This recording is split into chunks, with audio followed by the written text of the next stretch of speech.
I want to welcome you to my home. I'm Shirley Jackson Whitaker. I live in Amherst, Massachusetts, and I'm an artist, I'm a physician, and I want to make available to my friends that are not here the opportunity to see my artwork. I'm having an exhibition at my home this coming Saturday, 11/11/2023, and we're going to showcase and I'm going to talk about my work. And then hopefully, you will enjoy what I'm about to show you and hopefully pass on information about why I may have done certain pieces and what we can learn. So, it's a hodgepodge of stuff because I paint what moves me or what I'm asked to do. I'm not good at doing, somebody says, I want you to paint this. I gotta feel it to do it. If not, I don't do well. I don't know if that's normal or if that's just the way I am. I was asked recently to submit some pieces, and they wanted some of the pieces to include, to be environmental friendly, some to incorporate health. And so entwining here, I'll show you some of the pieces that I submitted to address those things. And it had to take into consideration African American culture. So this is one of the pieces I submitted. I submitted it yesterday. And I called this my Coca-Cola girl. And what I did was I took everything on here is recyclable. I took this can and I made her a skirt and outlined the book that she's holding. The background is made from New York Times. I had planned in my mind to make wallpaper just New York Times, but when I did it, I didn't really like it. So I tried to take it off. And in the process of taking off, I thought that it made it different, and yet it included words and articles from the New York Times, which is also in here, and I said the New York Times. Now, her sort of can from the Coca-Cola can included making her headpiece, making the outline for her book, and as I said, the skirt. I wanted something to do to make her skin, and I went trying to find some bottle tops, and the stores are either the places where people went by and have socialized with beer and all this. They told me they didn't have no top. They didn't keep them. That don't make sense to me.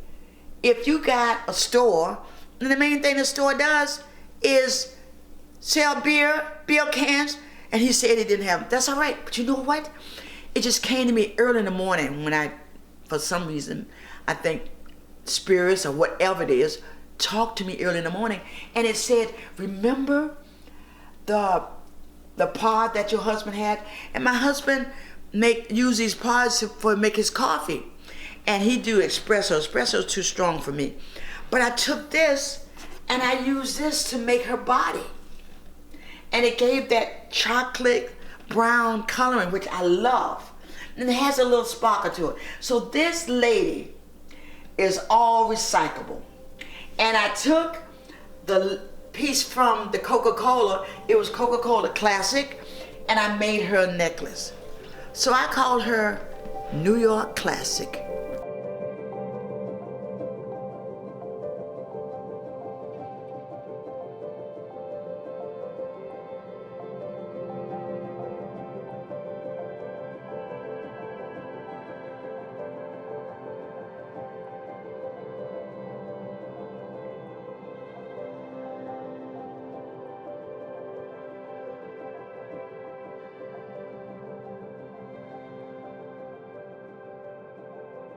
I did all of these Crayola pencils. It's recyclable.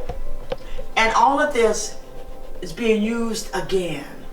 And at the tip of each one of these Corolla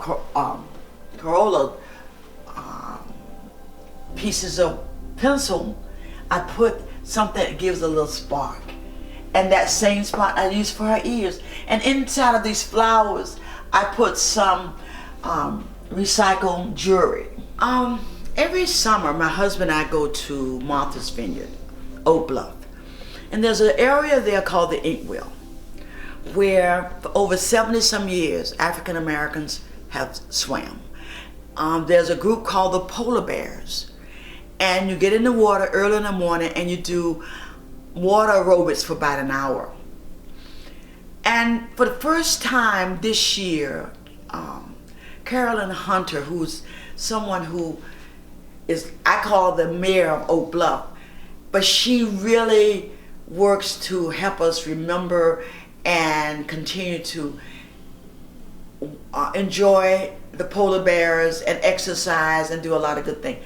For the first time this year, she decided that after about 10 minutes in the water of exercising, we would do some meditation. So she had us all to turn around and look up at the sun. And she would talk to us. And then after she talked for like 5 minutes, a lady started singing, "Take me to the water, take me to the water, take me to the waters to be baptized." It was so soothing. It was such a nice experience. And while I was in that water, I decided that I wanted to paint that. The water, as far as African Americans are concerned, is an integral part of our lives because the water brought us here. And in that water, so many were died. They were thrown overboard in the Atlantic Ocean. And to be in that water where so many ancestors' remains were. So I did overall painting of the whole scene of about 200 people or more looking at the sun. And then I sort of took segments of the people in the water and I did some local concentration of areas where people were in the water. And so on the one side you see these group looking in the water, looking at the sun, and others you can see they are looking and the woman is singing, but they're looking at the sun in the water. So this was new for me. I've never painted water before, and I hope I'm able to capture what was happening. The other one is people, the back of people looking towards the sun. Again, take me to the water. And this is the title of this piece, Take Me to the Water. So it's 3 pieces to make up this series. Take me to the water, take me to the water. That song is often sung at churches in black churches in the South when they're preparing someone for baptism. The older ladies will start singing this song. And so that's why it meant so much to me, because my grandmother used to do that. When it was taking someone to be baptized, they would sing that song. And they sing it till this day. So that song is a noted part of black history for us. I will give a little snippet, little peek into the environment, the culture of African Americans. And one big part of it is Wash Day. And so this is a part of a 3-part series of people washing clothes. And the thing is, they had usually have 3 tubs. There's 2 other panels for this, but they're so huge. So I just picked the middle panel, but you have someone hanging up those clothes. You have, this is mixed media, and you can tap here. I got overalls, and for my father's overalls, I got the buttons. They would have 3, and one of the tubs of water would have something that was called a bluing that would make the clothes even look whiter. Oxygon soap, which I did this painting years ago. My mother was still alive, and she said, baby, I got the last Oxygon soap they had, because that's what we used to use to wash clothes. And so I wanted that to be a part of this triptych of the wash day scene, which includes somebody, she's washing the clothes, someone hanging the clothes, someone has clothes in a black pot. The black pot in the black community was used to cook, and if they're having a fish fry for the church, they would use that black pot and use it to wash and clean clothes. One time I asked one of my patients about who washed the clothes for the Klan, and she said, if you work for the person who's a Klansman, you had to wash his white robe. I was just, are you kidding? She said, and she described to me how you had to wash those clothes in that big black pot. She said you put water in there. Sometimes you had to go and carry the water and put in there, and you use a type of lye soap to help whiten them and take the blood out. And she said if you didn't wash those clothes, they will possibly come and kill you. Then I asked her, I said, Miss Naylor, after you wash your clothes, you put them in the dryer? She said, dryer? Baby, nobody had no dryer. You hung them on the line. I said, so you gonna tell me the Klan clothes were on the line and everybody could drive by and see a hood and a robe hanging? She said, well, everybody knew who the Klan were. And they hang the clothes on a line. This is a mixture of a lot of stuff. But let's start here. This is something I started this year, 2023. A lot of people do not know the history of the Statue of Liberty. We assume that the Statue of Liberty, when they talk about it, that it was for immigrants. But the Statue of Liberty was commissioned by a Frenchman to commemorate the Emancipation Proclamation of African Americans. That's what it was commissioned for. So I felt people should know that. They should know that the most iconic monument in America was commissioned by a Frenchman to celebrate the Emancipation Proclamation. Emancipation Proclamation did not free all slaves, it freed some. It wasn't until December that the Amendment 13 was ratified, and that freed most of the slaves. The Emancipation Proclamation didn't do that. So, but I felt that people should know this, so I did a book and I did this painting which is the cover of that book. And this says the Statue of Liberty was created to celebrate freed slaves, not immigrants. And that's an article from the Washington Post. And I think that was in 2019. So this collage to commemorate that. And in that I stressed the fact that when the statue was first brought here, it had chains on all four extremities.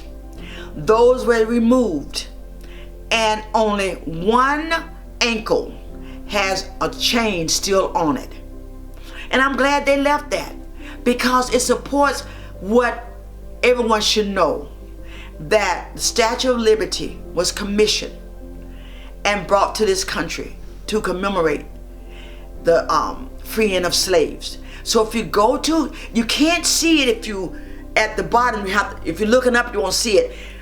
Helicopters and drones can look down. So if you go to Google and Google the ankle, ask the question, is there a chain on the ankle of the Statue of Liberty? It is.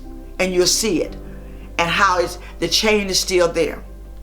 Because she was here to commemorate the freeing of slaves. This pictures of Lady Shirley peas. They reflect where I grew up, where during the summer my father would have a garden, and we got a lot of peas, and you had to sit there and shell those peas. So that's something that slaves did, my mother and father did, I had to do. And one time I did a show with a lady shelling peas, and I had real safety pins, and a lady came up and said, "You didn't forget," because that's what they did. They had to take care of problems as they occur. They couldn't, she has a needle and thread, they immediately repaired that, and if they needed that safety pin, it was there. This is, when I was real small, like 3 or 4, I would sit and we take the grass and we pull it up and we would shake the dirt off and wash the dirt off, and then we would make a doll out of it. And I just did this because I wanted to remember that. It said this is what the slaves taught their children to do, or the girls, to make their made dolls out of grass. And my mother had 5 girls, so she had a lot of material, so I would take that and I would cut it up and make a hole to put the head through, and then the grass was like the legs, and that's what I would line my babies up. And I learned how to braid hair doing. We called it plait. We didn't say braid. You know, you plait the hair. And this is what the slaves taught the girls. I was one time met a girl from Uganda, and she said, "Oh yeah, we do that too." So it's what the Africans, I've heard they do, it's what I was taught to do. And I'm sure if I went, someone said if I went to the Gullah Geechee area in South Carolina or Georgia, I would find people know how to do that, or they have a history of it being done. Here is a picture, just to show, include some of the photographs I do. This is from an area in Amherst. This lady came here, I guess, maybe 60 years ago, and she planted a certain kind of flower. People in Amherst knew her. I had a patient for 1 year, and I love, it looks like you just could touch it. And so I was able to get some paintings of her work, photographs of her work, and when she died, they never grew back. This is my little contribution to voting. I was raised in a family that strongly believe in you've made contribution to the community, and my families with my mother and father would take people to the polls and wanted them to vote, and I realize now what a risk they were taking. We are in southeast Georgia, and that's the area where Ahmaud lived and died, the young man who was killed jogging by basically these Klansmen. And I know my parents could have been killed trying to give me the right to vote. So I did this painting showing, and I did this campaign called Tote to Vote. And all these women with their totes, and they're going to vote. And the state of Georgia had this rule making it hard for blacks to vote, that you couldn't have no water, you could stand in that hot Georgia sun, but no one could give you water. So I had these totes, and we gave them totes with educational material in it, a fan, and gave that to them when they stood in line. So that was Tote to Vote. So I plan to continue that. Tote to Vote to Win is my motto now. An etching I did of a lady that lived across from me when I grew up. Her name was Miss Caldonia, and her nephew is Senator Warnock. And Senator Warnock's grandmother lived around the corner from me, and my mother used to take her to church every Sunday. And so I did a sketch of his aunt, Miss Caldonia. She never had children, but she raised other people's children. She was always such a gentle soul, and she always called my mama Tot. She's Tot, you got any sugar? So anytime I see Miss Caldonia coming, she was coming, you got a little pinch of sugar? And so I remember her with a little can or a cup or something. Tot, you got any coffee left? And so I remember Miss Caldonia for that, a gentle soul. This is one of the first etching I did, and I did that of Gordon Parks. There's a sort of famous artist in this area called Leonard Baskin. And Leonard taught me, gave me the opportunity to learn how to do etching. And I stopped doing them for a while. He died in 2006, so I didn't really start doing them maybe 10 years later. And I went to Michael Koch, who was his printer, who now has his own studio for etching. And he said, you know, I said I was going to do a refresher course, and I did this one, and I knew this is the piece I came up with of Gordon Parks, because I wanted to be challenged as far as how to have dark and light and get a good representation of who he was, and I'm pleased with it. This young lady, is the first oil painting I did. My husband went to UC Berkeley, and while we was there, we had just gotten married, and I remember that Cosby had all those beautiful black artwork on their walls, and I said, I want it for my wall. So I went and got these cheap canvases, and then I started painting. Wow. This is a piece I did, oh my gosh.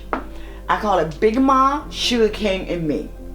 My grandmother would always peel sugar cane for me, and she put it on her left thigh. So I would stand there, and as she put it on her thigh, I would rake it in, and I would fill my mouth with so much of the pieces, because I was the youngest, and I didn't want my sisters and brothers to come there and take a piece.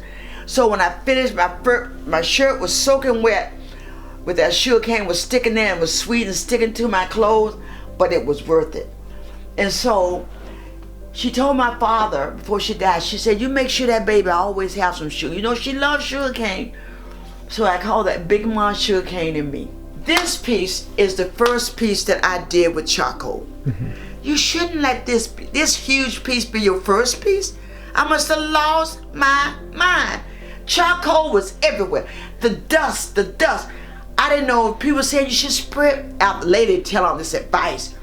But you realize how huge this piece is.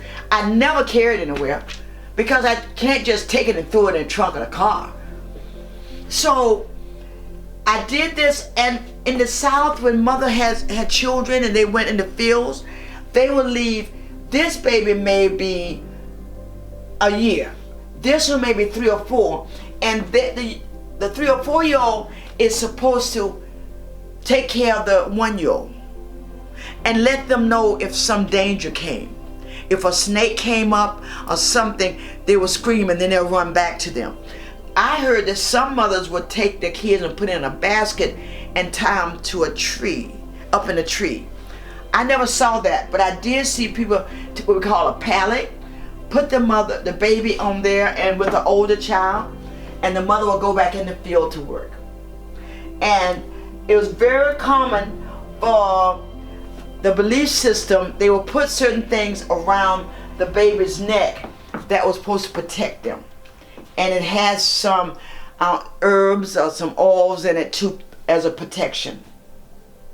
So this is the piece. When Leonard Baskin came to my home, he said this was my best piece. Thank you, Leonard, but I tell you, I never did another piece of charcoal because I didn't know what I was doing. But he says, I think this is your best piece. Hopefully I've gotten better, and maybe someday I'll do something in charcoal, because I love charcoal work that was done by Charles White. But if you don't know what you're doing, and I didn't, it can be tough. I don't know how much charcoal I inhaled, but hopefully it wasn't too bad. I'm still breathing. Remember I was saying this lady asked me to submit some pieces, and it covered different topics. One of the topics they asked was that I submit something reflecting health, wellness. And so I'm a physician, and I've never really done any paintings of physicians. So I decided to do this one, and I call it Code Blue. There's only 2% of African American physicians are women. And studies show that is a problem. The death rate for African American women during birth is extremely high, higher than any other group in America. Studies show that black mothers who may have black physicians do much better. Survival is so much higher. I can't understand in the year 2023, black mothers are dying. And somebody said, oh, it's due to the fact that they don't seek out health care. It's due to the fact that they aren't educated. Studies show that black women with PhDs, MDs, etc., their death rate is higher than white women who with no education at all. And it's not based on income, because those women are financially stable. So I can't define exactly what it is, but it is something. And I will do all I can to try to increase the number of black physicians, female physicians. But I'm starting with this painting, and I'm submitting that as my example of something dealing with health, because these women have the opportunity to have a black female physician. And in their pocket it said the United States desperately need more black female doctors. And that's a fact. And it's a shame that in 2023 so many black women are dying. And you know, I was born in a small, as I said, a small town in South Georgia called Waycross. And my father could tell you the name of my midwife. And he didn't understand at some point they were forcing people to go to the hospital. He said, baby, I don't understand. Once upon a time they wouldn't let us in the hospital. Now they tell us we gotta go. I think it was all to do with money. But the midwifery program that was managed by black women helped to maintain, because during that interim, black women still had their midwife. White women who that went to the hospital, when they decided to come back, black women with midwives had maintained and kept the programs going. But at some point, they eliminated black women midwives who had done so much for the community. My great-grandmother was a midwife. I was delivered by a midwife. So it's a sensitive topic for me, the fact that in America they found a way to eliminate them. And they think now if they were around that it will give support to black women who are pregnant and help lessen the death rate. So this is, I call this code blue, and usually say code blue in some hospitals. It commemorates that there's a problem, and there is a problem, that they need more of us. This is a painting. I did this, I think in 87.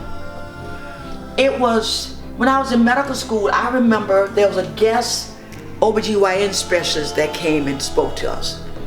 And he was a little upset about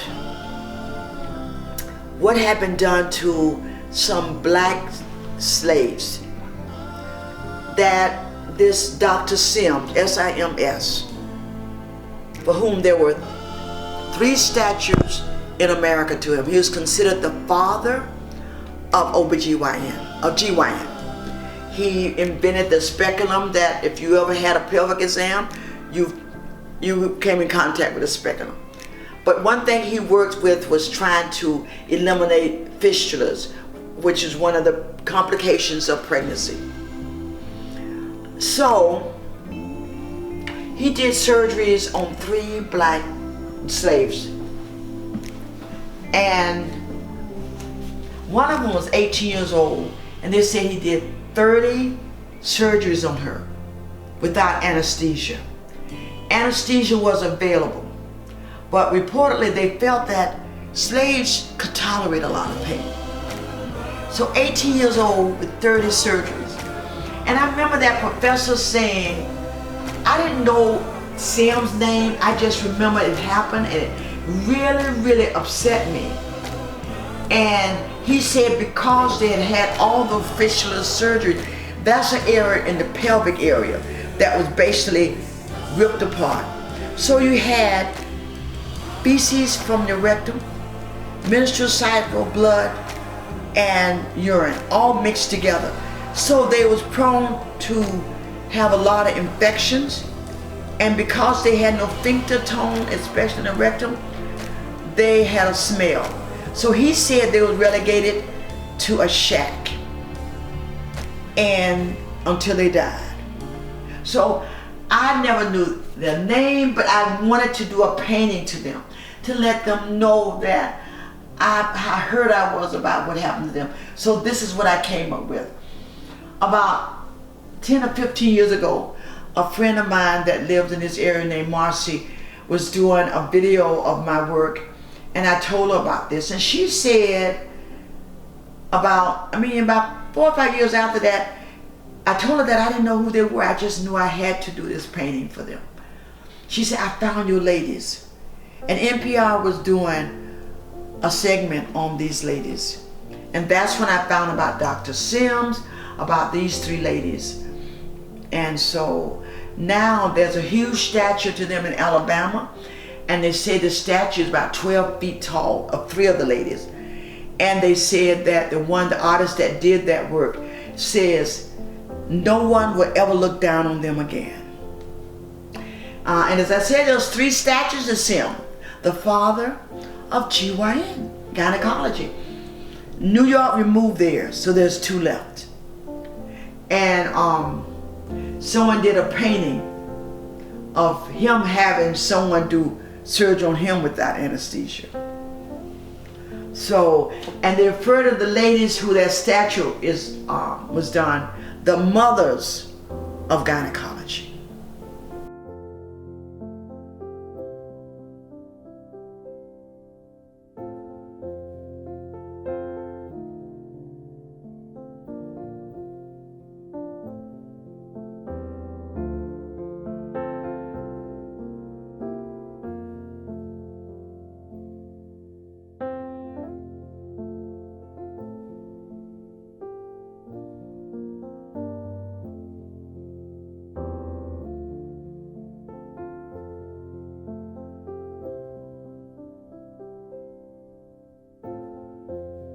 I did a funeral service to African Americans who had been lynched.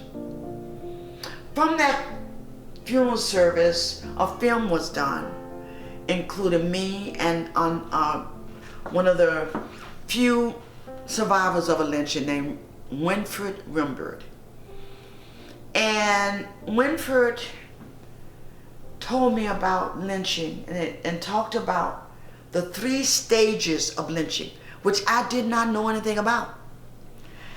So I did this painting to remember what Winfred had taught me, and I did it very colorful because Winfred, who was a phenomenal artist, always used a lot of color.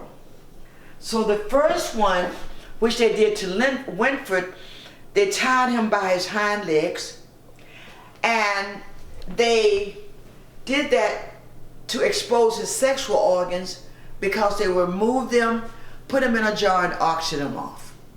And he says, I don't understand. By the time they cut out your genitals, you're bleeding to death. Then the second stage, which we think of lynching, we think of a noose. But that's the second part.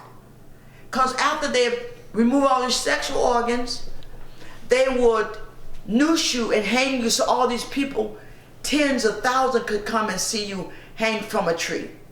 But if you ever see those pictures, you may see something like an apron covering the sexual organs because they would have removed those. And last, Winfred said they would burn the body up. So the families had nothing. So the 3 stages were: 1, they tied you by your hind legs so they could have access to your sexual organs. 2, they put a noose around your neck. After 5, they remove all your sexual organ. And 3, they put gasoline on you and set you on fire. So Winford asked me, because they tied Winford up by his hind legs, and he asked me why did I think they did that. And I said, Winford, you know, for 2 reasons. One, that's what we do to animals in the South when we kill a hog. They will tie them by their hind legs and expose them, open up and take all their intestines out. And that way, 1, they would have access to your sexual organs, and 2, they're seeing you as an animal. So they will not have any problems with what they were doing. Removing your sexual organs, and I'm making this world a better place because I'm removing this heathen, this beast from the world. This is a scene, you know, reflected on my African American culture, heritage, ancestors. And there's a place where especially the men could go, and that was a barbershop. They can go there where they say, somebody knows my name. They could be free, they could talk and release a lot of stress. And it's where little boys got their first haircut. So I wanted to include this painting because this is an integral part of the black community. And have someone, men go there and paint checkers. That's a painting of my father-in-law. He was a noted chess player. Checkers, that was his thing. His son loves chess. But so I wanted this scene because till this day, that's a scene that goes on in the black community. A safe place where they could go. This is another scene about the South, the black culture.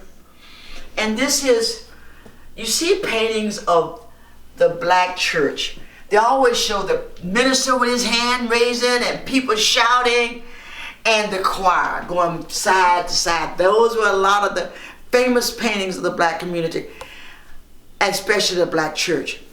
But they never had very few paintings of the usher board. And trust me, you're not going to get into most black churches unless you pass by the usher board.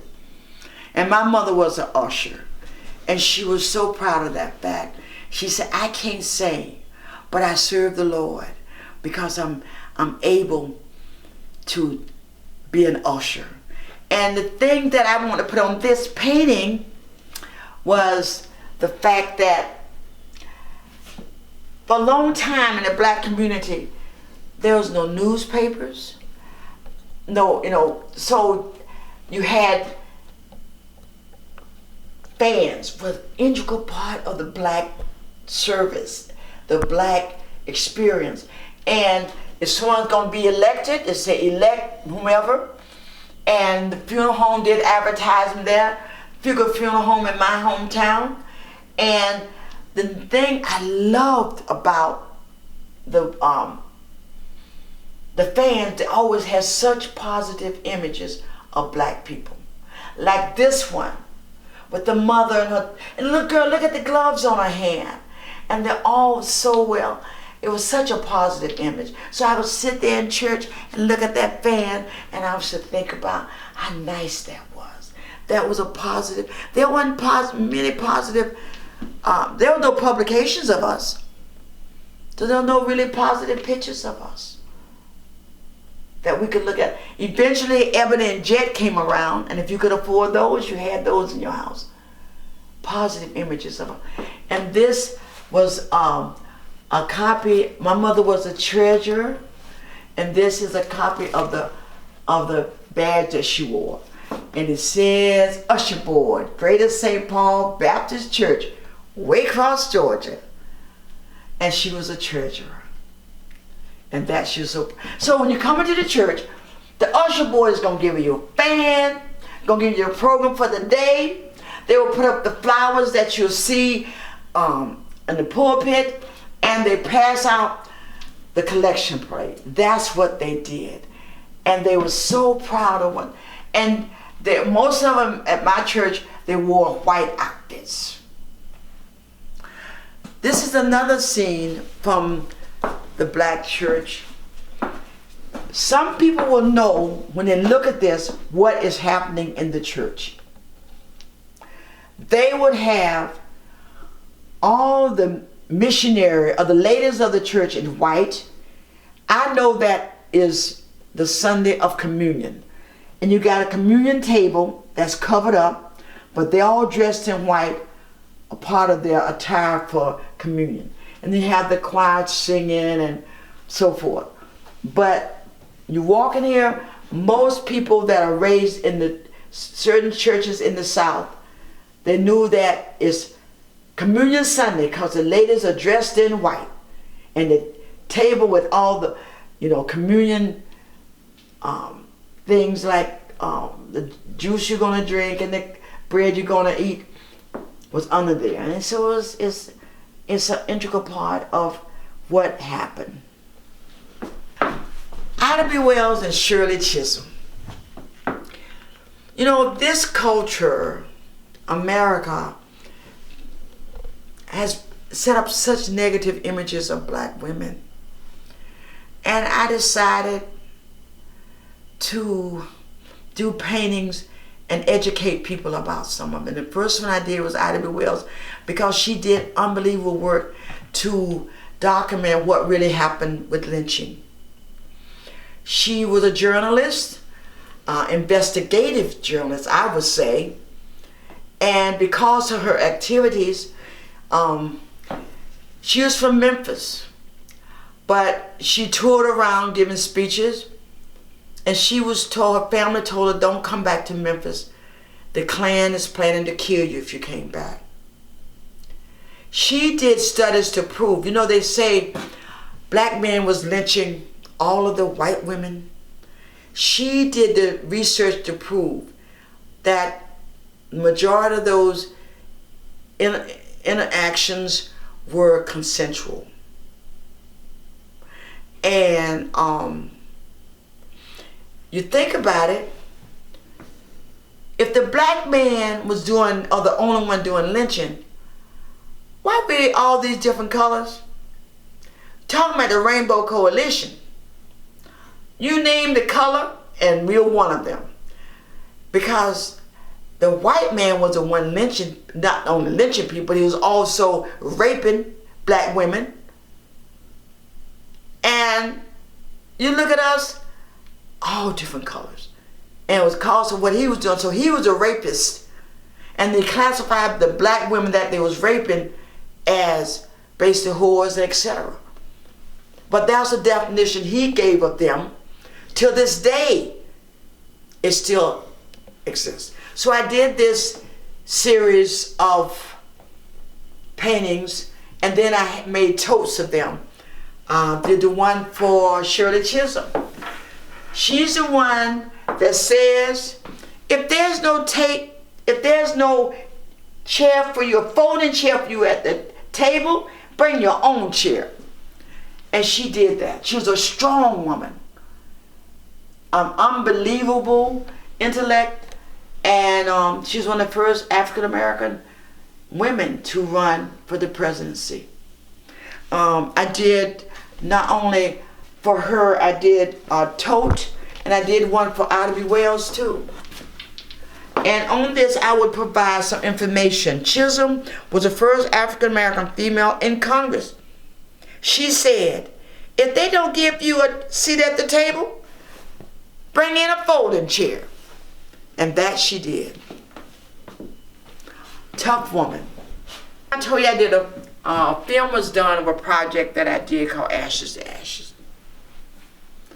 And from that service, I did a book of etchings that are now in the Library of Congress.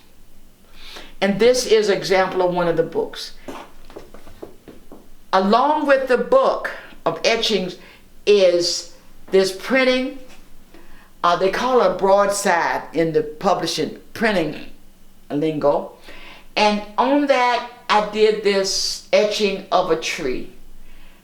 The center of lynching has always been a tree. And in there, if you ever get a chance to come, hopefully you'll come and see. And you can see all these, over 4,000 names on this broadside that comes with the book of etchings. In the book, I included 6 people that there was documented lynching. And one of them it was a lady, and her name was Mary Turner. She was 21-year-old pregnant lady who confronted the Klan because they had lynched her husband. I know in my bones that she knew she was going to die. You do not confront the Klan and live to tell anybody. So she confronted them. She was like 8 months pregnant. They lynched her.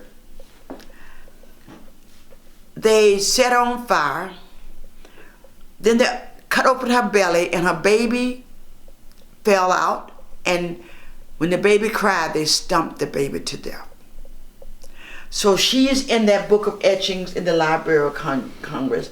And she is from Lyons County, which is near where I grew up.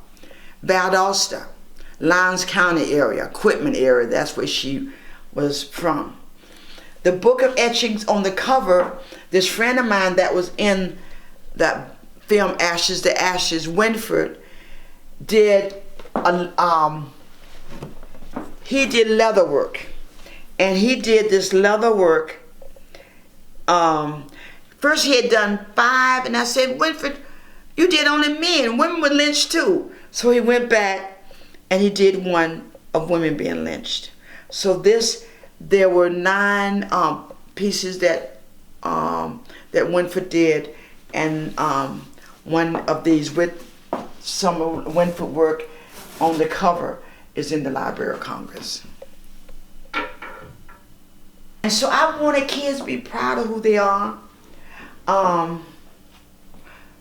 So I did a book called I Didn't Ask to Be Born Black.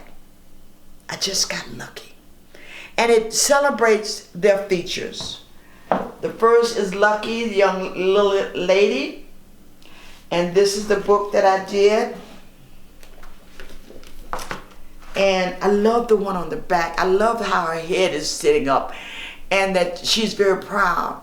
And so I thought that was such a positive image for her to have. And I did one for boys. And it's Lucky with 2 E's, and the girls is with a Y. And because I want black men, young men and little boys to be proud of who they are. So I did a book for them. And the one on the back is a little boy sitting on a basketball with a book. Because I want them to enjoy sports, but I want them to realize how brilliant they can be. So that's the book of etching, one for little boys and one for little girls, and the response has been excellent to that. For the little girls, I did this tote like I did for Ida B. Wells and Shirley Chisholm. So I did this tote for them. And I sent one out 2 weeks ago to 2 little girls in California. The mother wanted the book, so we put the book in the tote. One of the first etchings I did when I went to learn how to do etching with Leonard Baskin. And he says, that's a big piece to work on. I didn't realize what he was saying to me. He didn't say I couldn't do it big, but I'm working on a plate. So you carve into this plate. So you have to lift this plate up. Think of a big old metal copper plate this side. Lift it up and take it and put it in the acid. Let it stay in the acid a period of time. Then you take it back. Then you clean it out. And then you put some printing paint on it. And some ink. And then you gotta print it. Oh my God. It's a lot of work. But this is, and then I decided I want to do those peas again. You think I'm just doing all these little peas? on a plate, I don't know. It requires a lot. But I always respect the work of these women. They do hard work. So this is one I did of, I call it Women in Red. I'm a member of Delta Sigma Theta sorority, which is a public service sorority. And they were, one of the first things that Delta Sigma Theta did when they were founded, within 3 months, they want to be a part of the suffrage march, but the white women did not want black women to be near it. They,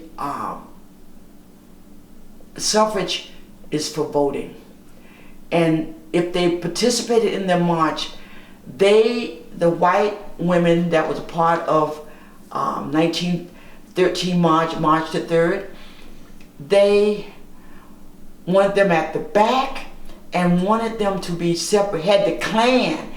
There was talk of the Klan separating them so they wouldn't participate. I like the fact that this is a public service sorority, because public service is so important to me. And so they continue to this day doing public service, and I felt I should do a painting for them. And so that's my Ladies in Red. This is a piece I came up with for Juneteenth that was celebrated this year in the Amherst area. And red, yellow, and green, liberation colors, that some would say. But the response to that was really amazing. This is a piece I did of President Obama and Dr. King. And if you look, both of them had holes in their shoes. This photograph was taken in Atlanta by a friend. He was a street photographer. His name was Johnny. And he took this picture one Sunday evening. He said Reverend King was in this church in the pulpit, and he kneeled down in front of him and got that shot of the hole in his shoes. And Dr. King said, you know, that just shows that I'm a marcher for God. I call this, when you got both of these amazing men, I call them soul brothers, because they had hole in the soles of their feet. And both of them really worked to make things better for us. And that they worked so hard to keep us from voting. And this picture I did depicting this man with a gun holding up his hand. You know, they didn't want you to vote because they thought that if you voted, you would be considered a citizen of America. So they did not want you to vote. And so to this day, because they associate that with you being considered an American. Doesn't matter if you fought in wars, doesn't matter how much cotton you picked, how much you fueled the economy of America for over 200 years, they did not want you to feel that you had a right to be here. And I put up here, you see, I said they got a colored and a white, and it said vote here today. You spell today T-O-D-E-Y. It's just me being a little sniffy. So voting, if voting wasn't important, you think they keep you from doing it? They don't keep drugs out your community, right? They don't keep guns out of your community, but they keep out the power and the right for you to vote. And I would do all I can forever to encourage people to have that right.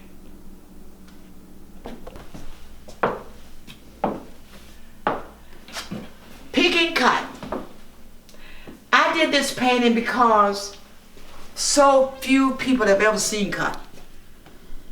I declare my husband, only cotton he ever seen was his Nike t-shirts. And most of us, most people. But I went out in the cotton fields. I didn't really I wasn't a good picker. I was out there playing, but the thing about cotton doesn't grow on the trees.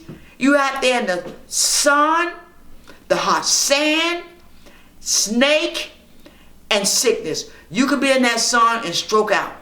They may not bring you water.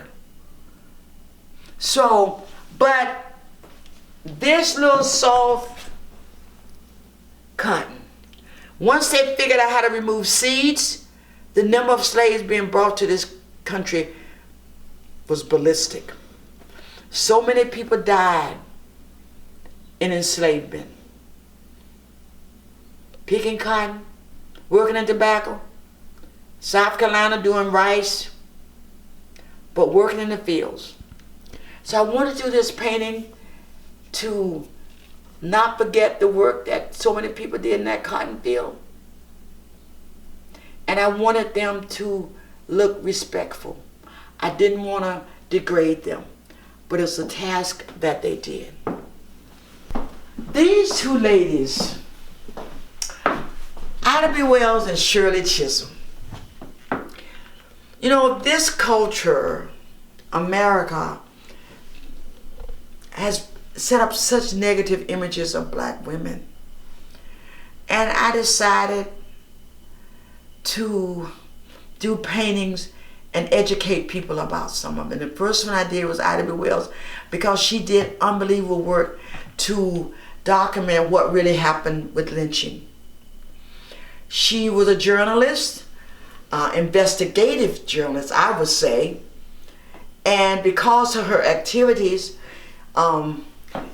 she was from Memphis, but she toured around giving speeches, and she was told, her family told her, don't come back to Memphis. The Klan is planning to kill you if you came back. She did studies to prove, you know, they say black men was lynching all of the white women. She did the research to prove that the majority of those interactions were consensual. And you think about it, if the black man was doing, or the only one doing lynching, why be all these different colors? Talking about the Rainbow Coalition, you name the color and we're one of them. Because the white man was the one lynching, not only lynching people, but he was also raping black women. And you look at us, all different colors. And it was because of what he was doing. So he was a rapist. And they classified the black women that they was raping as basically whores, etc. But that's the definition he gave of them. Till this day, it still exists. So I did this series of paintings, and then I made totes of them. Did the one for Shirley Chisholm. She's the one that says, if there's no tape, if there's no chair for you, a folding chair for you at the table, bring your own chair. And she did that. She was a strong woman. Unbelievable intellect, and she's one of the first African-American women to run for the presidency. I did, not only for her, I did a tote, and I did one for Ida B. Wells too. And on this, I would provide some information. Chisholm was the first African-American female in Congress. She said, if they don't give you a seat at the table, bring in a folding chair. And that she did. Tough woman. This is, I would say, would be the painting of the, which signifies ashes to ashes.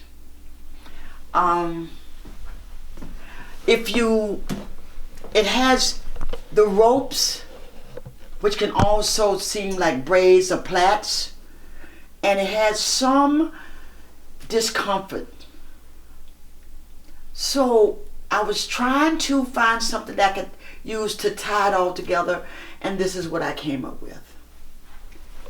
And pain, despair, trying to get that shown, but with the knowledge of lynching, with those ropes, those nooses, and plaits, braids, which is so woven into the black culture. The hair, the way you weave it, you plait it, you braid it, but with the same changes you may see also with the noose. They both have influence and power, and combining them in Ashes to Ashes, which was trying to remember those that we have forgotten. They are still with us. And this is my attempt to include all that together.